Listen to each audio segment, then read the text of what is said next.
সালাতে দোয়া কবুল হয়। সালাতে দোয়া কবুলের 3 জায়গা। একটা হচ্ছে তাকবীরে তাহরিমার পরে আমরা সানা পড়ি না, আমরা তো একটা পড়ি। আল্লাহর হাবিব সুন্নাহ এবং নফল নামাজে আরো পড়তেন সানা, ওই দোয়া কবুল হয়। 2 নম্বর জায়গা সালাতে সেজদায় পড়ে দোয়া করলে কবুল হয়। আকরাবু মা ইয়াকুনুল আবদু মির রাব্বিহি ওয়া হুয়া সাজিদ ফাকসিরু ফিহি দুআ।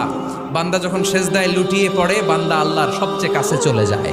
তা কিন্তু বিশ্বনবী বলে, সেজদাটা তোমার রবের কুদরতি পায়ের উপরে পড়েছে। সেজদায় পড়ে দোয়া করেন।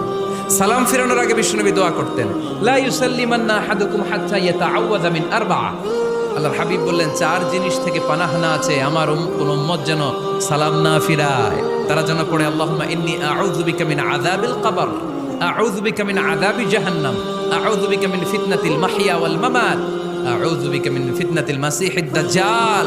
আল্লাহ কবরের আযাব থেকে বাঁচাও, আল্লাহ জাহান্নামের আগুন থেকে বাঁচাও, আল্লাহ